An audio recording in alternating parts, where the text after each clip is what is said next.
Now we are going to design the front tire. So just take your rear tire. Yeah, we are going to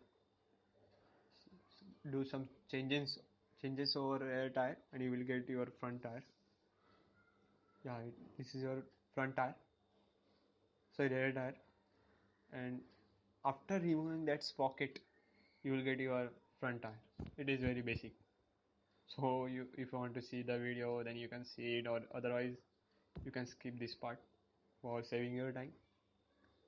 Just remove that sprocket and remove it properly, because I don't remove it properly, so that the rods behind of it is going to damage.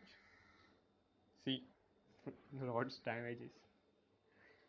I correct it later on, but in this video I don't show it. So just remove that sprockets. That's it. Hence we got the whole tire. Yeah, just wait. I'm doing it. Yeah. See, but it damages the rod.